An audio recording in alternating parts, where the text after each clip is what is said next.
Hello people, today I'm going to be doing a review of The Unbearable Weight of Massive Talent. This film stars Nicolas Cage playing himself. This is a very interesting film when it comes to the pitch of it. It's Nick Cage playing himself, and he's doing $1 million gig just to be at someone's birthday party. So, very interesting concept. And when I saw the trailers for this movie, at first, if I would have heard that concept, I would have been like, okay. And then I saw the trailer and I was like, this is going to be great.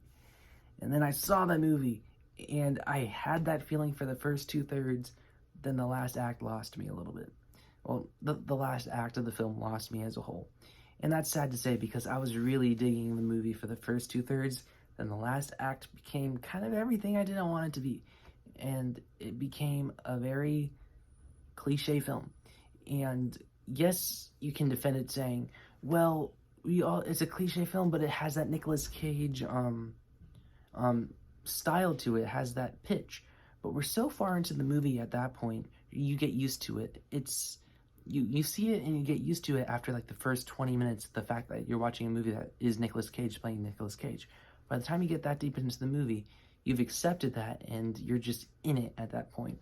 And so by the time you get to the last act of the film, at that point, and it's doing all this cliche stuff, I was just like, really? And what's so sad is that, like, because I thought the first 2/3 were so strong, and what made this movie work the most, and the reason why I say go give this one a watch at the end of the day, is Pedro Pascal and Nicolas Cage's dynamic whenever they're on screen together.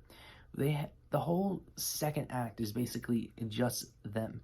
The second act of this movie is so good and so funny.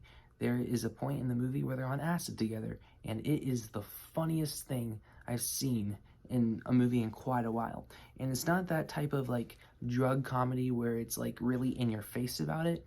It's really just kind of, it's subtle, more subtle, and it's not the one note, haha, they're on drugs and they're acting stupid. It has a lot of really good comedy when it comes to commentary on filmmaking. It's how a lot of writers get their ideas.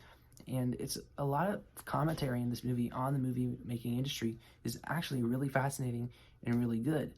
And there's a lot of really good commentary that I just loved. There was a lot of like good movie references, and everyone's talking about an amazing Paddington joke that's almost a running gag throughout the film. And yeah, what draws this movie back so much is the story. And as much as that sucks because it has such a good pitch, Nicolas Cage being called for $1 million at a birthday party.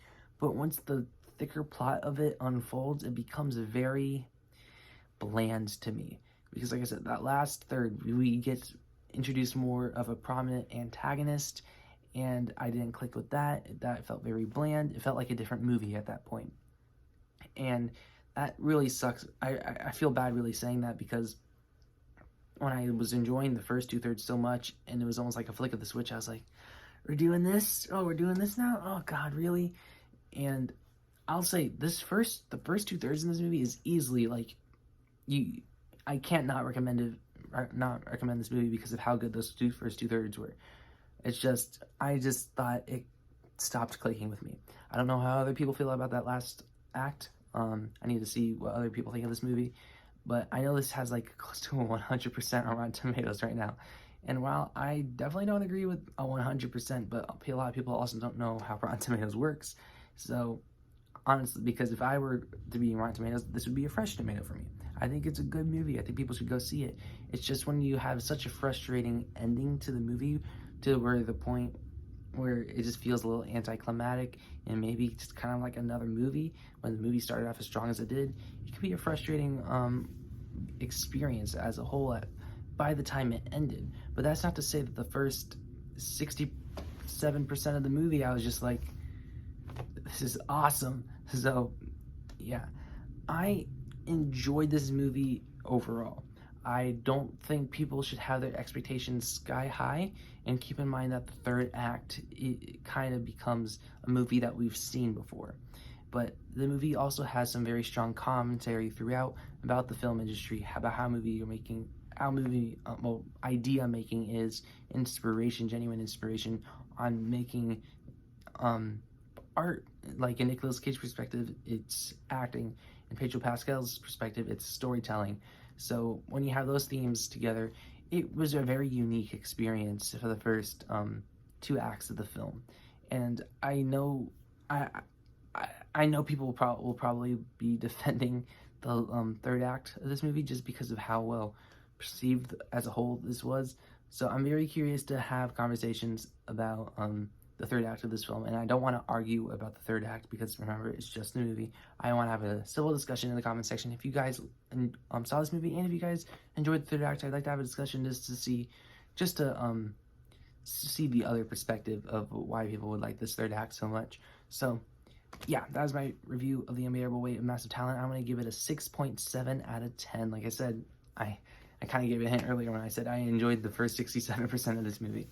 And yeah, anyways, comment down below what you guys thought of The Unbearable Weight of Massive Talent. I still thought it was a very entertaining and funny movie overall. It was still a hilarious movie, and if you're a comedy fan and you want a good comedy movie, this is a must watch. So yeah, like, share, subscribe, and stuff like that, and adios.